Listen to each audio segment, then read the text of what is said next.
یہ تمہارے اوپر جو ہے مسلط ہو جائیں گے. اور جہاد جو چھوڑ دے گا تو اللہ تعالیٰ کے نبی نے فرمایا کہ میرے صحابہ حرج میں مبتلا ہو جاؤ. صحابہ نے کہا یا رسول اللہ حرج کیا ہے؟ حرج حضور نے فرمایا کہ حب الدنیا و کراہیت الموت، محبت دنیا کی محبت جب تمہارے دل میں غالب آ جائے گی اور موت کی نفرت آ جائے گی تو پھر ایک وقت ایسا آئے گا کہ دنیا کی کافر طاقتیں وہ اس طرح مسلمانوں پر حملہ کریں گی کہ جس طرح ایک پیالہ ہو اور چند بھوکے ہوں تو ان کے سامنے پیالہ رکھا جائے تو وہ بھوکے پیالے پر جھپٹتے ہیں. تو صحابہ نے سوال کیا تھا کیا حضور ہماری تعداد کم ہو جائے گی اس زمانے میں، ہم تھوڑے ہو جائیں گے مسلمان؟ اللہ کے نبی نے فرمایا نہیں، تمہاری تعداد بہت زیادہ ہوگی لیکن تمہارے دلوں میں وہن کی بیماری پیدا ہو جائے گی. وہ یہی ہے حب الدنیا و کراہیت الموت، موت سے تم نفرت کرنا شروع کر دو گے، شہادت تمہیں پسند نہیں ہوگی اور دنیا کی محبت تمہارے دل میں غالب ہو جائے گی. تو بہرحال یہاں اللہ تعالیٰ نے واضح طور پر فرمایا کہ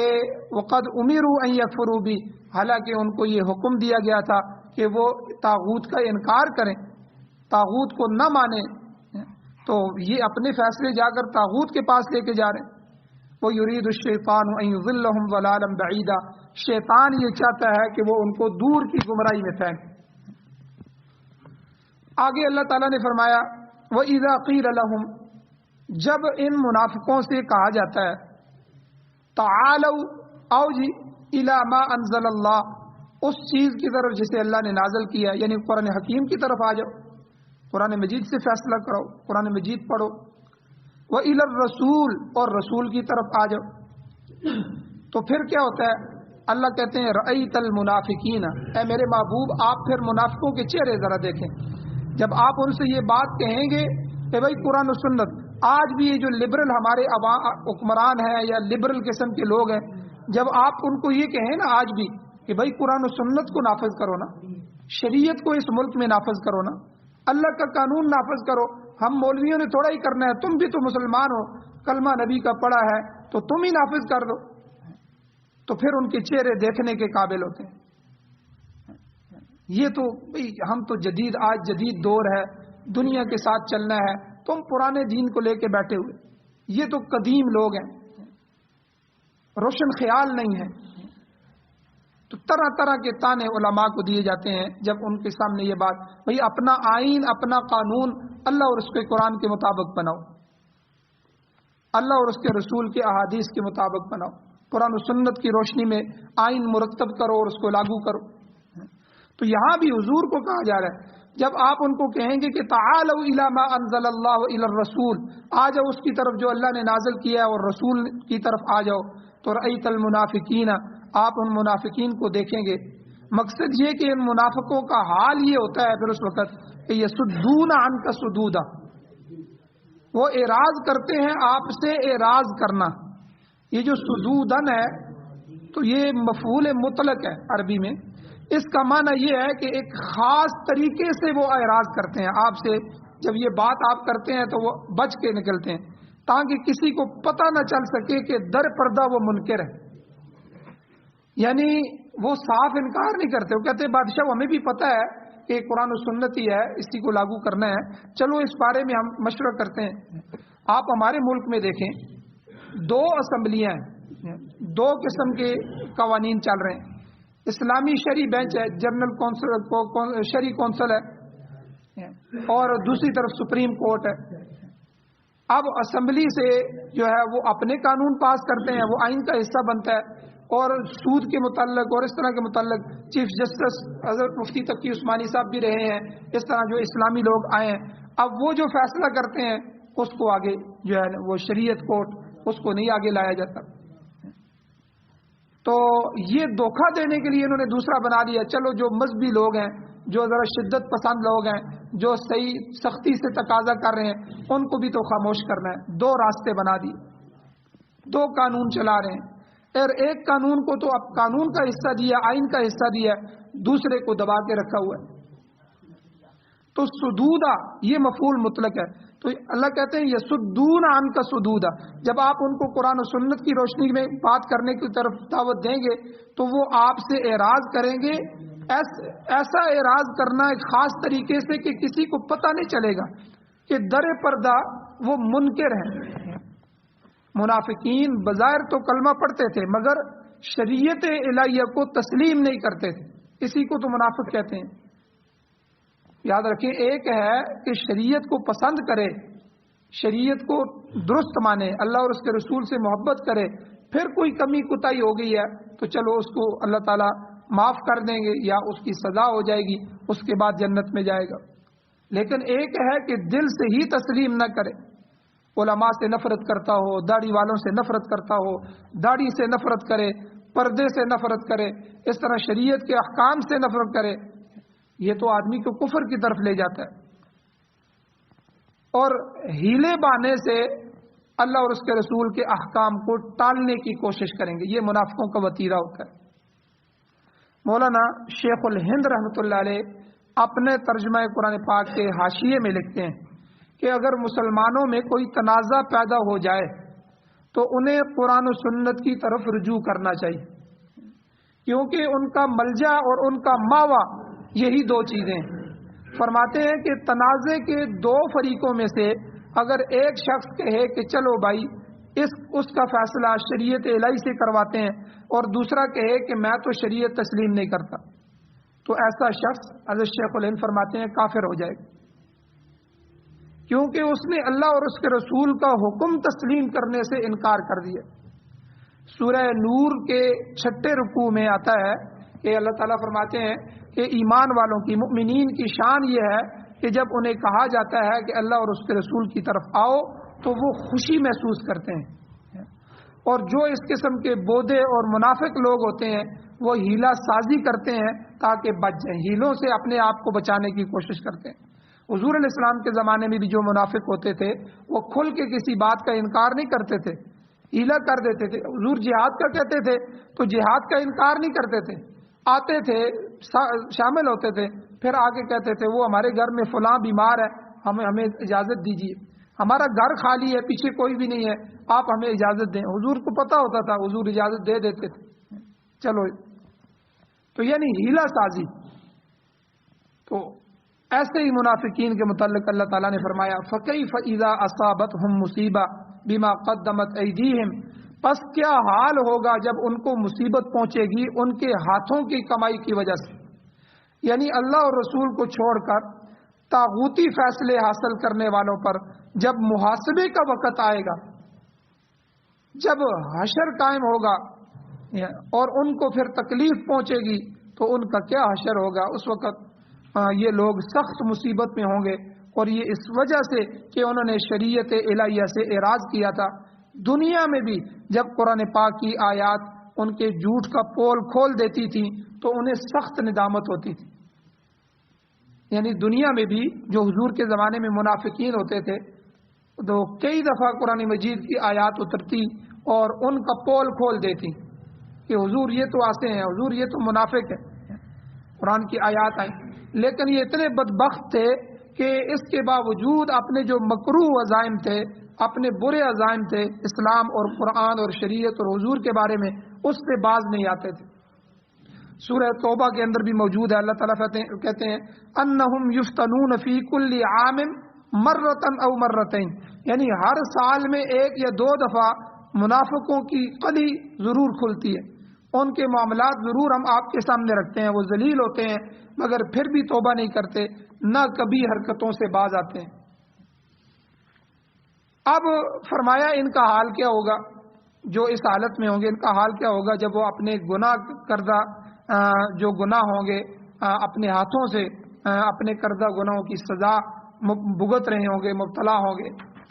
تو اللہ تعالیٰ کہتے ہیں ثم جاؤک یحلفون، پھر وہ آپ کے پاس قسمیں اٹھاتے ہوئے آئیں گے، باللہ، اللہ کی قسم، ان اردنا الا احسانا و توفیقا، کہ یہ جو ہم دوسری جگہ مقدمہ لے گئے تھے حضور، ہم آپ سے فیصلہ نہیں کروا رہے تھے، کعب بن اشرف یا یہودی کے پاس چلے گئے، اس مقدمہ لے جانے کا مقصد ہمارا حضور آپ سے بغاوت نہیں تھی، نیکی اور اتفاق رائے کرانا تھا، یعنی جھوٹی قسمیں اٹھائیں گے کہ ہم اللہ اور اس کے رسول پر ایمان رکھتے ہیں، مگر اللہ تعالیٰ نے سورہ منافقون میں ارشاد فرمایا 28ویں پارے میں اللہ نے فرمایا کہ ان کی قسموں کا اعتبار نہ کریں، واللہ یشہد، اللہ گواہی دیتا ہے کہ ان المنافقین لکاذبون، کہ بے شک یہ منافق جو ہیں یہ جھوٹے ہیں۔ آگے اللہ فرماتے ہیں اتخذوا ایمانہم جنہ، انہوں نے اپنے بچاؤ کے لیے اپنی قسموں کو ڈھال بنا رکھا ہے۔ جس طرح جہاد میں، جنگ میں ایک ڈھال ہوتی تھی، وہ ہاتھ میں پکڑ لیتے تھے، دوسرا جب تلوار مارتا تو وہ ڈھال سامنے رکھ لیتے، تو ڈھال ہوتی ہے اپنے جسم کے بچاؤ کے لیے۔ تو انہوں نے قسموں کو آ کر اپنے جو ہے وہ ڈھال بنایا ہوا ہے، بات بات پہ جو ہے وہ آپ کو یقین، اب آپ کے سامنے فیصلہ آپ سے نہیں کروایا، اور یہ کعب بن اشرف یہودی کے پاس فیصلہ لے کے جا رہے ہیں، اور جب قرآن کی آیتیں اتر رہی ہیں تو آگے آپ کے پاس آتے ہیں، نہیں حضور ہم تو آپ پر ایمان لائے ہیں۔ ادھر جانے کا مقصد یہ تھا کہ بھئی اتفاق رائے ہو جائے، ہمارے مقصد نیکی تھی، اور ساتھ اللہ کی قسمیں اٹھا رہے ہیں۔ تو اتخذوا ایمانہم جنہ، اللہ کہتے ہیں اپنی قسموں کو ڈھال بنا رہے ہیں، لہذا ان کی قسموں پر اعتبار نہ کرو۔ اس لیے بار بار قسم اٹھانا یہ بھی اچھی بات نہیں ہے شریعت میں، اور جھوٹی قسمیں اٹھانا، کسی کو آپ کہیں، آپ کی شخصیت ایسی ہونی چاہیے کہ اس کو آپ کی شخصیت پر اعتماد ہو، اگر وہ آپ کی بات پر اعتماد نہیں کرتا تو قسم اٹھا کے اس کو یقین دلانے کی ضرورت نہیں ہے۔ ہمارے تاجر حضرات جو ہے وہ بار بار، کئی لوگوں کی ایسی عادتیں ہوتی ہیں کہ وہ بار بار قسم اٹھاتے ہیں ہر بات پہ، قسم ہے جی یہ اتنے کا آیا ہے، اتنے میں پڑا ہے، اتنے میں بیچ رہا ہوں، قسم ہے جی اس میں نقصان ہے، قسم ہے فلاں، تو بار بار قسمیں اٹھانا، یہ سچی قسمیں بھی، اس کی بھی عادت بار بار نہیں ڈالنی چاہیے۔ تو بہرحال آگے اللہ تعالیٰ نے فرمایا اولئک الذین یعلم اللہ ما فی قلوبہم، یہی وہ لوگ ہیں کہ اللہ جانتا ہے جو کچھ ان کے دلوں میں۔ آپ حضور ان کے دل سے واقف تو نہیں ہے، لیکن اللہ کی ذات سے تو کوئی دل نہیں چھپ سکتا۔ اللہ تو چونٹی جو ہے اس کے دل میں بھی جو خیال پیدا ہو رہا ہے، اب چھوٹی سی چونٹی ہے، اس کا دل کتنا ہوگا، اس ایک نشان جتنے دل پہ بھی جو گزر رہا ہے اللہ اس کو بھی جانتے ہیں، تو ان منافقین کے دل اللہ سے کہاں بچ سکتے ہیں؟ تو اللہ کہتے ہیں اولئک الذین، یہی وہ منافقین وہ لوگ ہیں، یعلم اللہ ما فی قلوبہم، اللہ تعالیٰ جو کچھ ان کے دلوں میں ہے وہ جانتا ہے۔ ان کا روگ بلا اللہ تعالیٰ سے کیسے چھپ سکتا ہے؟ اللہ تو علیم بذات الصدور ہے، تمام ظاہر باطن کو اللہ جانتا ہے، عالم الغیب ہے، اسے علم ہے کہ منافقین میں کھوٹ ہے اور کھوٹ کی مقدار کتنی ہے۔ فرمایا ان تمام تر حقائق کے باوجود، اب حضور کو دیکھیں اللہ تعالیٰ کیا کہہ رہے ہیں، یہ ساری حقیقتیں موجود ہیں، یہ منافقت کر رہے ہیں، فیصلہ آپ کے پاس نہیں لا رہے، فیصلہ یہودیوں سے کروا رہے ہیں اور منافق ہیں، ان سب کے باوجود آپ کے لیے کیا حکم ہے حضور؟